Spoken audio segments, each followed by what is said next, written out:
Well, hello, Nandi. Thank you. It's great to see all of you again. We met last year, and I can see some very familiar faces in the crowd and also some of our past speakers. And thank you so much for taking the time out to come this afternoon. So since last time we saw you, we're a year and a half into the Genda project. We started out just before last year, and we really had no idea where we were going with this talk events and how we could, convert people to come to listen to talk events. And we had an amazing last year, 3 events, 24 amazing talks, and here we are. But and what we, our purpose or aim to do with those 24 talks, we started with a general small idea is to inspire and motivate Fijians to make better life choices. And we wanted to bring you stories of normal individuals in Fiji who are striving and living a life of happiness, and we wanted to show their stories and how they persevered and their personal endurance to inspire you. But I think in November last year, after curating 3 events, I realized, and as with most of our speakers, that they actually wanted to speak a bit more than actually about their lives. So I was with Genda Connections, which is the event that some of you have been here last year. It was a storytelling platform. People, and we strictly had a policy of not talking about work, but everyone, everywhere I went, people sort of wanted to talk a slightly bit more subject matter. So I decided this year, okay, let's bring in a new series of talk events, and I thought we'll call it GendaDISRUPT. So I reached out to some of my old speakers, and I to our old friends and said, look, we're trying a new platform. Would you want to be a part of it? And so, of course, everyone said, okay, yeah, we had a great time. We'll come on board. But I had 5 different people come back to me, and they said, so why disrupt? What's so? I said, what's the word with disrupt? And I said, what's wrong with it? It just means disrupt. And they said, no, it kind of sounds a bit negative. I said, oh, negative in how? Like it's going to change something. Like it's going to get people to change, and it might be a bit negative. I said, we'll keep the event exactly that. And today we're here at GendaDISRUPT. See, we humans, we're creatures of comfort. We like habits, we like conformity, we like to do things that we know. And that's okay, that's humans. To do anything new means it's learning new skill sets. It's going out of our comfort zones. And that makes us scared. And that's okay, that's human. That's like for everybody. And with Fiji, we have a added value of not rocking the boat. As far as countries go, we are a very young country. Since independent, we've only been here, 47 years. So we are a new country, and of course, change scares us. So I just wanted you to take a bit of time out and have a look at your lanyard cards, and the question that we asked you this afternoon is to define yourself. When we started the Genda project in last year, 2015, I started with a simple concept, and that was happiness. And somehow in our lives, in our daily lives, we forget who we are. We get wrapped up in our jobs, in our responsibilities. We're always someone's daughter, someone's employee. We belong somewhere. We don't take the time to define ourselves. And we started out with that, to define ourselves. But when it comes to a national level, we as Fiji, how do we define ourselves? How do we define ourselves as a country? The world has told us that we are the friendliest people. They've told us that when they come here, they feel happy. They feel time slows down here. But is that how we define ourselves? Is that how we are choosing after 47 years of independence to define ourselves?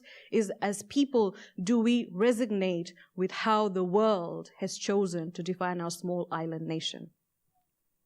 Most Friday nights, I go out for a couple of drinks, and we're known for hospitality. We're a tourism industry.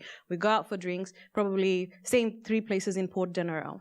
And so if, out of 52 weeks in a year, some Fridays are vegetarian weeks, some are like, prayer days, so don't go. So say out of 52, 40 weeks, 40 Fridays, I'm out. But every Friday night, I have to go and sit at a table, and we're there for 5 minutes, and I have to put my hand up and say, excuse me, I said some service here. Get to Fiji draft, okay? And that's what a lot of people face. As locals, my money is the same as the foreigner that's coming to give, but we still are not serving ourselves. So, when the world defines us, that we're a hospitality country, we are very friendly, the service is great here, or, the people are so friendly. If it really was true, then what happens to service to each other? It really isn't a definition of us, is it? It's just required for us to fit in a template, but it's really not who we are as people. And if it truly was on a human level, I think it just comes down to defining ourselves. I'll show you a little story with you today. I'm from a construction background. I'm a project manager. I work for a building company. So I was just starting out in Fiji. I think it was about a good 9 to 10 years, and our company had been awarded this contract for a very luxury, high-end villa for an overseas client, beachfront. And what the client wanted, or the architect wanted, we have outdoor showers now. It's a norm, with all the resorts and everything. But this particular client wanted, and previously it was there, near the swimming pool, but this particular client wanted it outside all of his, so he had a toilet and bathroom inside his bedroom, but outside every bedroom, which was about 5 in the villa, he wanted an outdoor shower, which was great, and it was all the rates, everyone was designing it. And if you've ever worked with a builder, we're never late, we're always on time. So we were on time with this job as well. And so the architect came one day for a run around, and he said, oh, you guys are late and this, and I said, okay, yeah. So he went away, and I kind of tried to smooth it over and said, no, we're on time, we'll be better. As soon as he goes away, I turn to the foreman. I say, foreman, what's happening? Yeah? We are late. We need to move. So the foreman goes, Chacha, we the tile next week, okay. So then it's lunchtime. And in Fiji, if we have lunchtime, that's lunchtime, right? No work. So everyone is out of nowhere, and I'm sitting in the side shed waiting for it to be 1:30 so we can get back to work, and I'm just waving. And the foreman is just sitting there having lunch. Because if you're on the building site, we have hierarchies. So the foreman sits up, and the rest of them, I don't know, somewhere there. So the foreman goes, hey, boss. He said, yeah, what's wrong? He said, my son, he just got good job last year. I said, that's nice. And he said, we've managed to finally build a bathroom and toilet inside our house.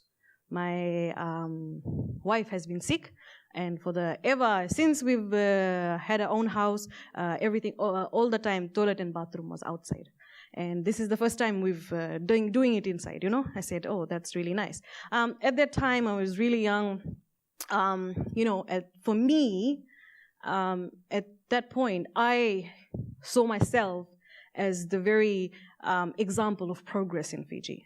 I was female, I was 23, I was working in the construction industry, I was building this innovative design that had waterfalls and all these things, beachfront, incorporating those infinity levels and all that. And I thought I was doing so good, and we were being so progressed.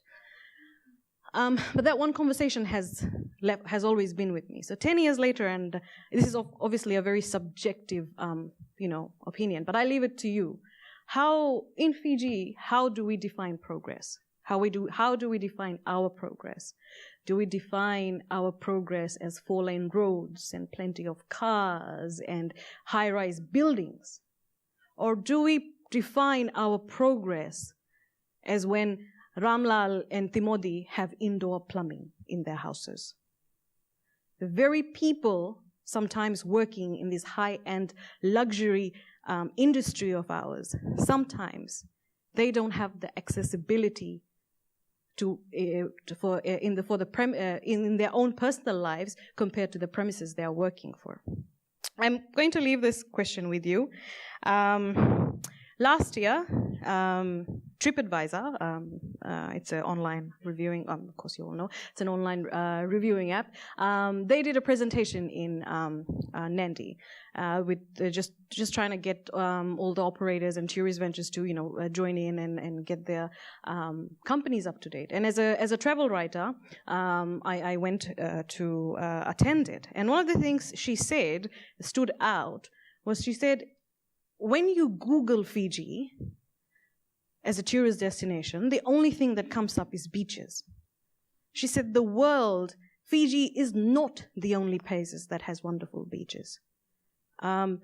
We are constantly in competition with wonderful beaches all around Maldives, the Mediterranean, Italy. They have better beaches. Even within the Pacific, Tahiti, Vanuatu, we're always competing with our services.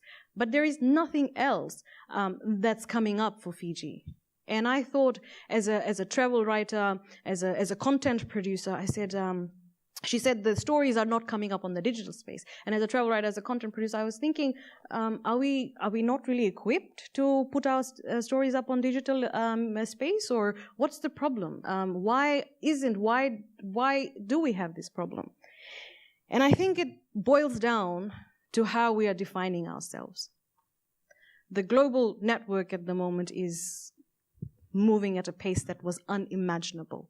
And we are part of a global network. Since independence, we've just, started to join up running. Despite everything else that happens around the country, I think if there is one word to define us Fijians, it will be survivors. No matter political, tribunal, economy, anything, we're still there, we're still striving. And sometimes just to survive, we've forgotten how to define ourselves. And so GendaDISRUPT is a place we've curated this space is where we're going to fill in these blanks. With Gender Connections, we wanted to go stories, and it was working on individual levels.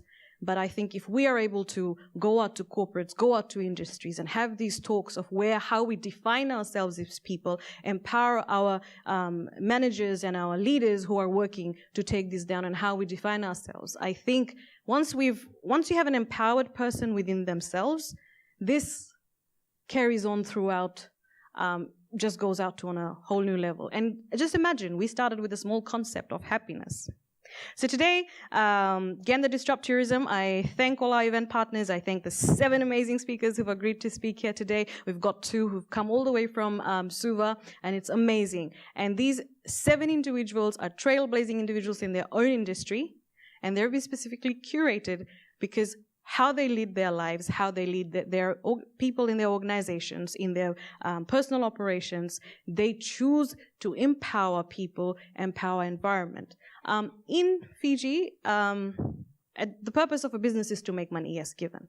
But it's time we decided to stop and think about what we are. And we're a very small nation, and we're running on very limited resources as well. So if, as a business owner, your bottom line is just money, profitability, I'm afraid we are running towards a very, very limited benchmark. Till we decide that social responsibility is just not a tab on our websites, I think we won't be able to define what progress is for us. And through GendaDISRUPT, we hope to maybe put some of this light, put some of these issues into light. So thank you for all my speakers. We've got 7 wonderful talks coming up. Thank you for your time. Thank you for coming. I look forward to meeting all of you at the break sometime. And Nandi, welcome to GendaDISRUPT. Thank you.